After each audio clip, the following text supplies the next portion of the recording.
But yeah, the ark saved them. And what he's doing there is he's appealing to the King James version that says 8 souls were saved by water. And all I said was that the King James is fine, and the ESV King James version, after it says 8 persons, I want to illustrate something why I think being familiar with different translations is important. Yeah. But two things are always preeminent, even over different translations. You got to understand more of the Greek definition of terms to adjudicate what the English is talking about, and context will always inform you how those words are being used. Is that okay to read the King James version? Yeah, I got it up here. Quick? We're in Pew. Okay. That is 8 souls were saved by water. So the word you want to look at is by or through, right?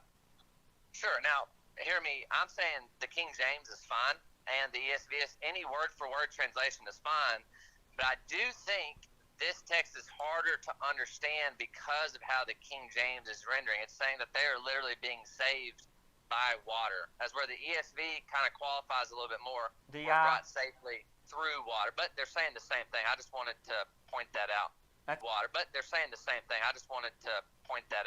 That's the Greek word di, I guess, is how you... Translation is not as precise as all the other word for word translations bring out, because it says that they were brought safely through water.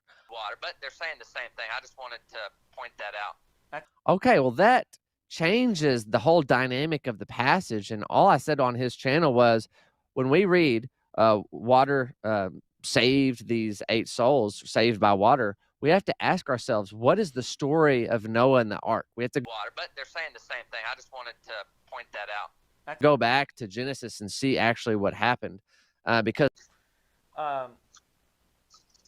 Jeremiah is a Calvinist pastor, and he thinks that the ark right here is the antitype. Correct, Jeremiah? Correct. Yep. You represent. Same exact thing. God uses the word antitype specifically in this passage to say our salvation, verse 21, is the very same. It takes place by the very same means, the very same medium, by the very same instrument through which Noah and his family were saved. That's just words. This isn't some church doctrine. It's not trying to make a verse say something that it doesn't say. It's just saying, what do the words themselves say? And so here's an interesting chart that if you're familiar with Foye Wallace's book, Bulwarks of the Faith, which is a great big volume, not in print anymore, but no, if the Bible says that our salvation, and it does, is an antitype of Noah's salvation, and he was saved through water, and we are saved through water, which is baptism, notice these comparisons.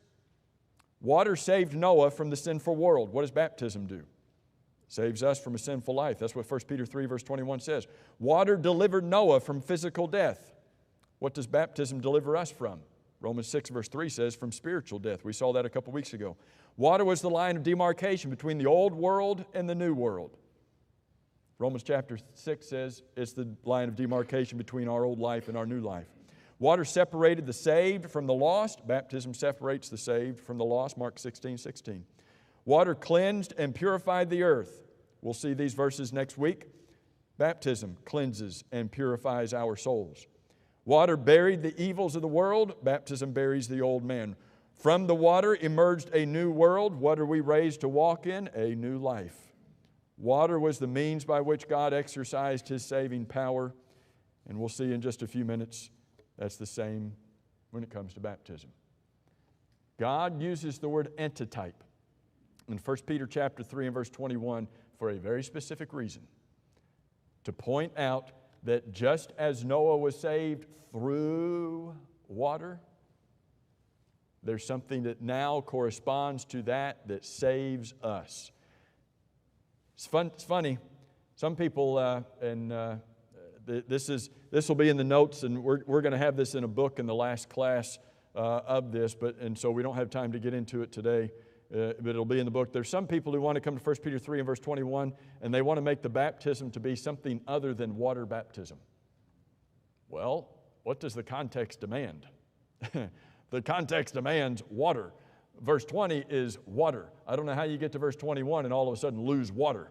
That's the whole purpose of the word antitype. is to bring water through which Noah was saved in verse 20 into verse 21 and say, that's through which what we are saved today. What else do we have? And I don't have time for that chart. We'll get into that some other time.